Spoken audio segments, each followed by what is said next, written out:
우리 이번 연휴는 황금 연휴까지는 아니어도 그냥 금 연휴 정도는 되는 것 같습니다. 그래서 이제 좀 곳곳에 빈자리들이 있죠. 아프신 분들도 조금 있고요. 또 연휴를 즐기시는 분도 있습니다. 우리 연말 연초에는 정말 많은 은혜들을 받으셨어요. 그래서 이 자리가 막 꽉꽉 찼었는데 4월부터 날씨가 좋아지면서 3월부터 조금씩 그러더니 4월부터 곳곳에 구멍이 조금씩 보이기 시작했습니다. 하지만 여러분 꼭 기억하십시오. 아무리 경치가 좋은 곳에 가도 우리 예배보다 좋을 수 없고, 아무리 재밌고 즐기는 곳에 가도 우리 찬양보다 은혜로울 수 없는 줄 믿습니다. 아멘 소리가 너무 작은 거 아닙니까? 그렇죠? 확신이 없으십니까? 정말 아무리 좋은 곳에 가도 우리 예배보다 좋을 수도 없고, 아무리 즐기는 곳에 가도 우리 찬양보다 은혜로울 수 없는 줄 믿습니다. 네, 물론 이해는 합니다. 사람은요 가끔씩 이렇게 좀 바람도 쐬고 이렇게 새로운 걸 경험해야 재충전이 되죠. 우리 주님도 그 마음을 모르지는 않으십니다. 아마 이해해 주실 거예요. 하지만 기뻐하지는 못하실 겁니다. 이해는 해주시지만 기뻐하지는 못하시죠. 대신 주님은 여러분을 기뻐하실 줄 믿습니다. 이 연휴, 내일까지도 연휴인데 예배 드리고 놀러 가겠다 하시는 여러분을 주님은 기뻐하실 줄 믿습니다.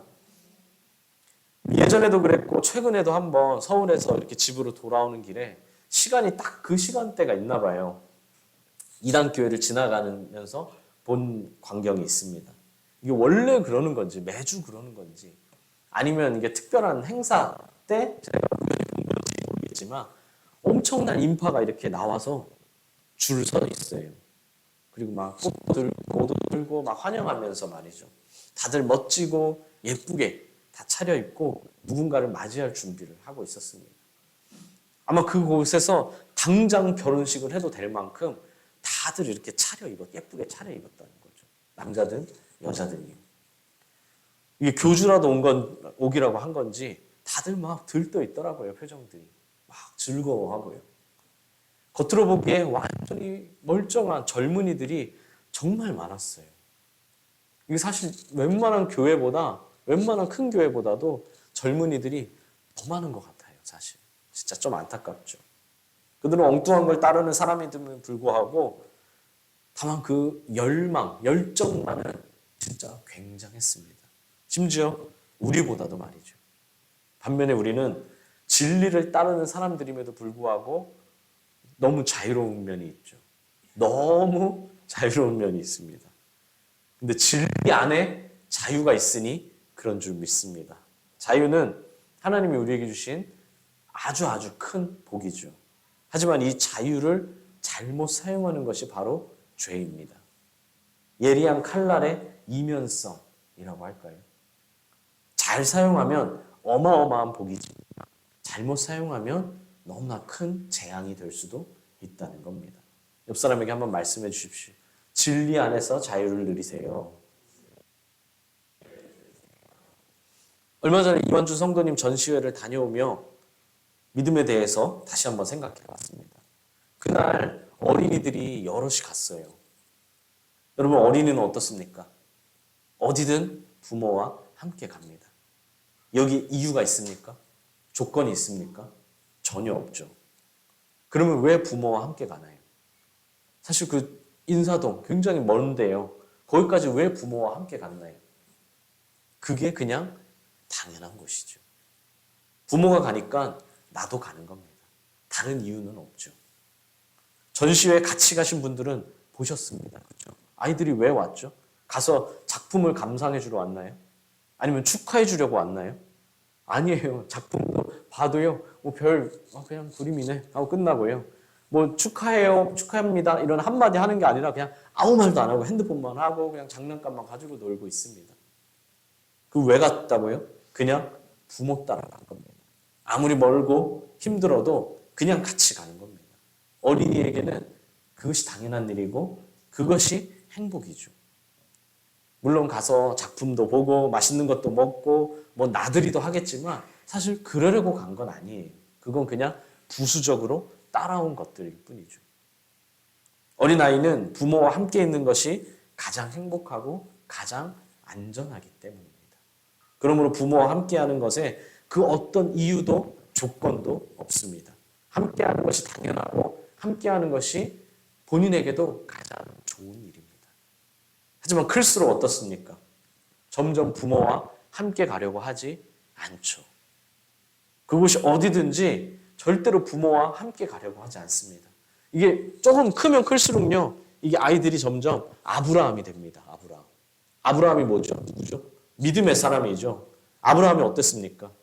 아브라함이 롯에게 그랬던 것처럼 조금 이렇게 성장한 자녀는 부모에게 이렇게 말합니다. 내가 좌하면 나는 우하고 내가 우하면 나는 좌하리라. 그러니까 부모가 좌하면 자기는 우하겠다. 부모가 우하면 자기는 좌하겠다. 반대로 한다는 거예요. 부모가 어딜 가자고 하면 어떻습니까? 왜 가야 되는데? 가서 뭐 할 건데? 언제 올 건데? 이렇게 하나하나 다 물어보죠. 조건이 많습니다. 부모와 함께 어디를 가려고 하면 이유가 많이 필요하고 합당한 이유가 필요하고요. 여러 가지 조건들이 많아요.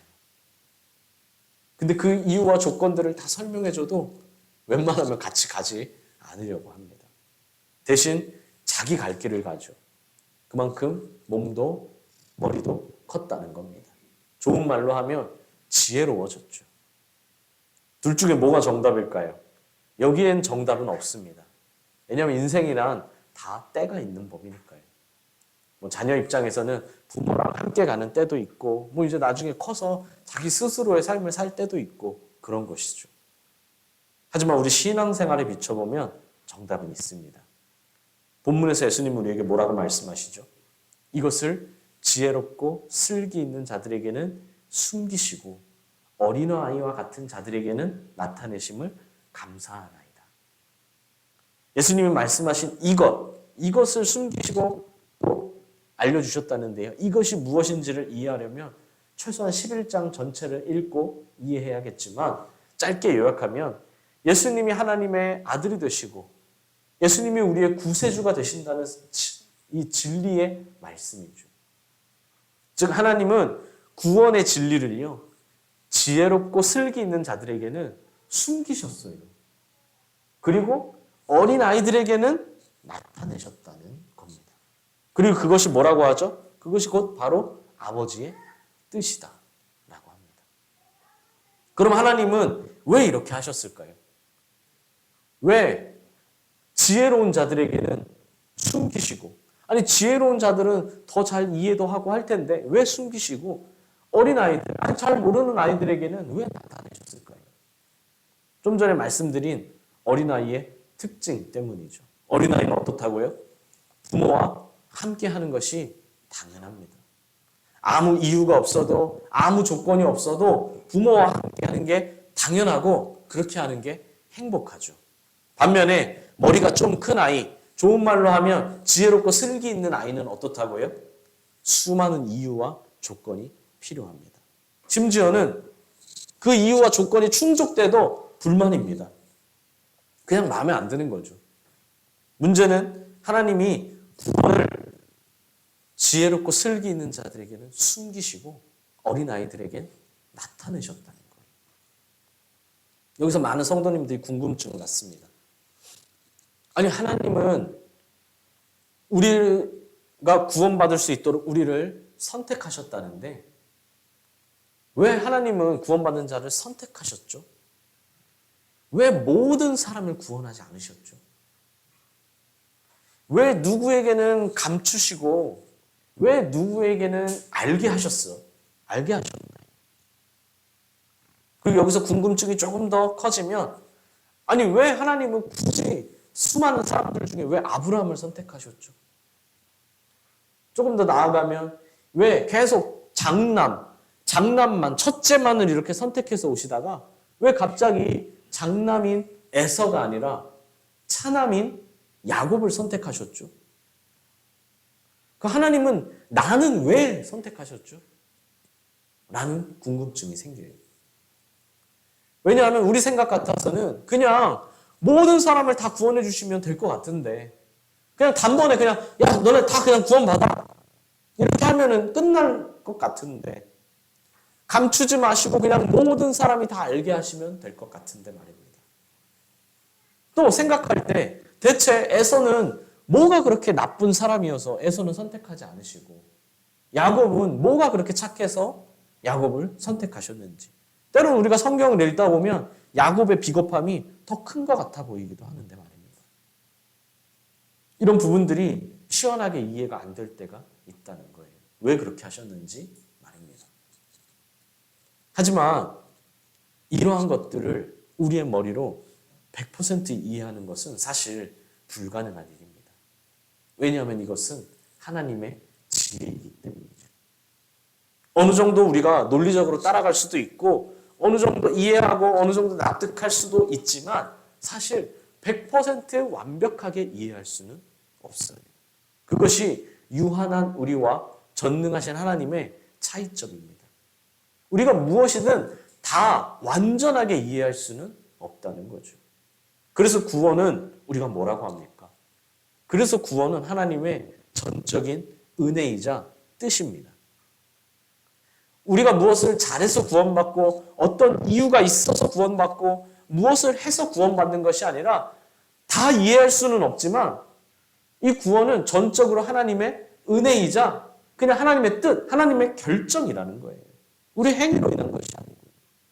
애초에 우린 하나님이 우리를 왜 구원하셨는지조차 사실 100% 이해할 수 없습니다. 여러분 구원받으셨다고 다 구원의 확신이 있지 않으십니까? 근데 왜 구원받으셨습니까? 하나님이 왜 여러분을 선택하셨나요? 사실 이건 100% 정확히 이해할 수 없어요. 아무것도 알 수 없고 조금도 이해할 수 없다는 말이 아닙니다. 어느 정도는 압니다. 근데 한번 진짜 생각해 보십시오. 사실 스스로 하나님을 떠나 죄에 빠진 우리를 하나님이 왜 구원하셔야 되나요?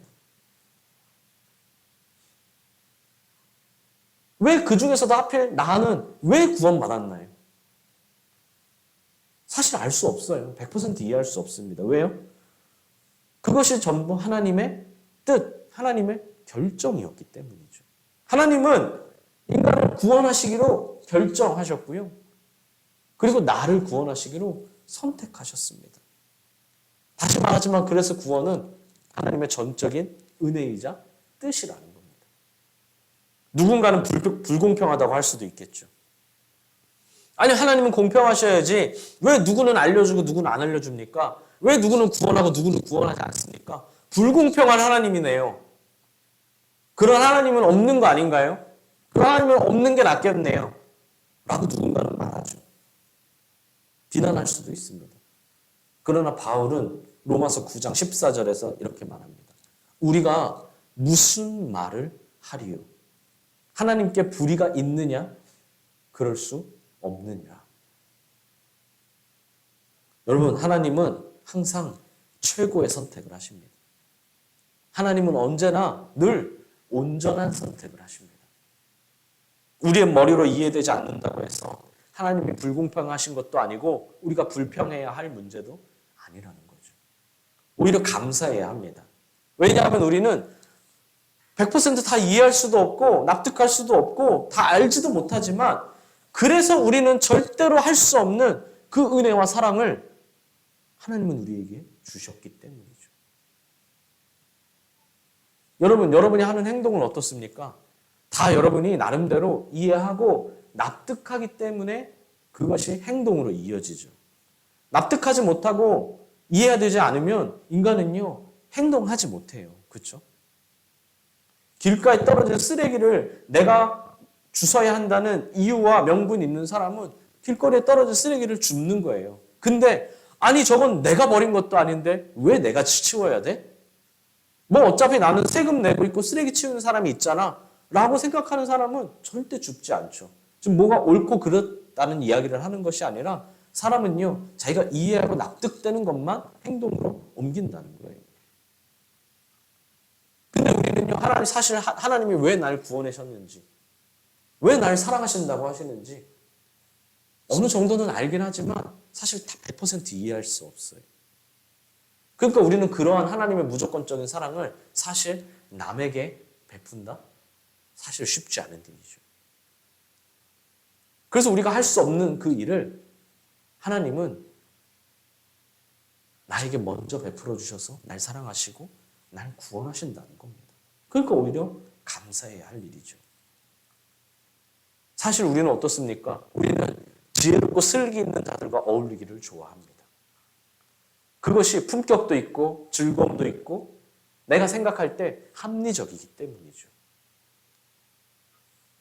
어린아이와 같은 자들과 어울리기를 좋아하는 사람이 있습니까? 어린이와 어울리는 걸 좋아한다는 말이 아니라 다 큰 성인임에도 불구하고 그냥 어린아이와 같은 자와 어울리기를 좋아하는 사람은요, 사실 별로 없어요. 왜요? 그들은요, 다 컸는데도 떼쓰고 자기 중심적이고 막 손이 가야 되니까요. 그렇죠? 우리는 누구를요? 지혜롭고 슬기 있는 자와 어울리기를 좋아해요. 그래야 나도 좀 품격이 있고 체면이 있고, 그렇죠? 아니 내 자녀 키우는 것도 힘들고 막 주일학교에 와서 봉사하는 것도 힘든데 막 다 큰 어른이 뭐 말만 하면 삐졌다 그러고 뭐 말만 하면 자기 거라고 뭐 이걸 언제 그 사람과 언제까지 같이 할 수 있겠어요? 그래서 우리는 하나님의 뜻을 이해할 수가 없죠.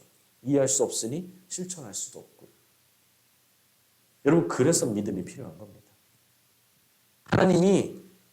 하나님이신 예수님이 날 구원하기 위해 이 땅에 오셨다는 것, 성육신 하셨다는 것, 천국과 지옥이 존재한다는 것. 이게 사실 세상의 지혜로는요, 온전히 이해할 수 없는 부분입니다. 은혜는 지식과 지혜로 깨닫는 게 아니라는 거예요. 오직 믿음으로 바르게 볼 수 있습니다. 믿음이 조금 부족한 이해를 다 채우고도 남는다는 겁니다. 그래서 하나님은 구원의 진리를 지혜롭고 슬기 있는 자들에게는 숨기시고 어린아이들에겐 나타내셨습니다. 천국은 자신의 능력을 의지하고 나아가는 사람, 자신의 경험과 이성으로 진리를 거부하는 사람이 아니라 어린아이가 부모와 함께 하듯이 혹시 내가 세상에서 좀 업신여김을 받는다 할지라도 하나님을 사랑하고 의지하는 그런 사람의 것이기 때문입니다. 설교 초반에 우리 이단을 이야기하면서 그들은 비록 엉뚱한 걸 믿고 있지만 그들의 열심만은 참 대단하다고 했었죠. 물론 그들은 헛것을 쫓고 있기 때문에 그들의 그 열심과 노력은요, 다 물거품이 되어버릴 겁니다. 하지만 그들의 마음가짐과 행동은 우리가 보고 배울 수 있어야 하죠. 그 사람들, 그 젊은이들이 막 나이 있는 사람도 있고 막 근데 젊은이도 엄청 많아요. 그런데 그들이 막 어디 놀러 가고 자기 삶을 사는 게 아니라 그냥 어린아이처럼 뭐 교주든 누구든요. 어린아이처럼 사랑하고 의지하는 모습을 말입니다. 반면에 진리로 따르고 있는 우리는 아까 너무 자유롭다 못해 편하다고 했었죠. 그 편함이, 그 자유가 어린아이의 마음과 같이 연결돼요. 그렇게 자유롭고 편하게 주님을 따르는 것이라면 다행인 일입니다. 걱정할 것 하나 없습니다. 하지만 하나님이 우리에게 주신 자유를 잘못 사용해서 자꾸 이유를 찾고 조건을 찾고 그러고 있다면 사실 문제라는 거죠. 아니, 왜 예배 드려야 하나요? 하나님은 우리의 삶을 기뻐하신다는데 뭐 굳이 꼭 정해진 시간, 정해진 장소에 와서 왜 예배 드려야 하나요? 심지어 한국에 교회가 수만 개가 있는데 왜 그 교회에 와서, 이 교회에 와서 예배해야 합니까?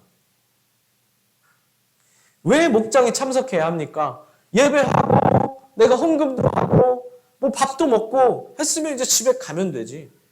왜 굳이 남아서 목장에 참석해서 뭐 굳이 또 목사님도 아니고 목장 리더라는 사람한테 뭐 굳이 내가 이래라 저래라 소리를 듣고 배워야 됩니까?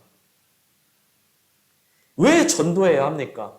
내가 잘 믿고 내가 착하게 잘 살면 되지. 왜 전도해야 합니까? 왜 봉사해야 됩니까? 왜 헌금해야 됩니까? 왜 큐티해야 합니까? 나도 해야 되나요? 내 나이가 몇인데? 시험 기간인데요? 피곤한데요? 제가 요즘 안 좋은 일이, 집안일이 있습니다. 이런 상황인데도 해야 돼요? 이거 하면 뭐라도 주나요? 소원이 이루어집니까? 문제가 해결되나요? 제가 걱정했던 것이 없어지나요? 좋은 일이 생기나요? 등등. 여러분 혹시 자유를 잘못 사용하여 끝없는 이유와 조건을 찾고 있는 것은 아니냐는 겁니다. 사랑하는 수원동의 감사지기 여러분, 우리가 예배 드리는데 무슨 이유가 필요합니까? 우리가 목장에 참석하고 전도하고 봉사하고 헌금하고 큐티하고 뭐 말씀 챌린지하고 무슨 이유가 필요한가요? 물론 우리는 이유를 알고 있습니다.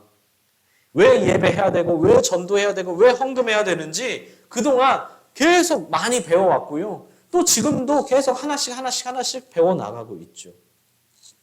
이유가 없거나 알려주지도 않으면서 뭐 그냥 맹목적으로 따르라는 것은 아닙니다. 여러분 이미 이유도 알고 있고 뭐 충분히 잘 알고 있기도 하죠. 하지만 어린이가 이유를 다 알아서 부모를 따르는 것이 아니라고 했었죠.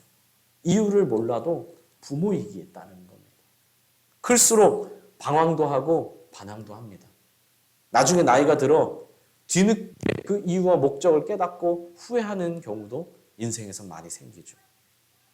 근데 핵심은 이겁니다. 이유를 다 알든 모르든 100% 이해를 하든 못하든 부모와 함께하는 것이 복인 것처럼 우리 주와 동행하는 것이 우리에게 가장 큰 복이라는 겁니다.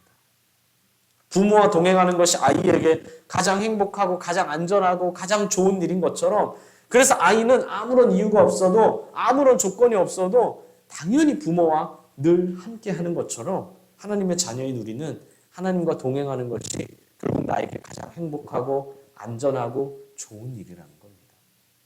그렇다면 우리도 혹시 아무런 이유가 없어도 아무런 조건이 없어도 당연히 하나님과 동행해야 한다는 것이죠.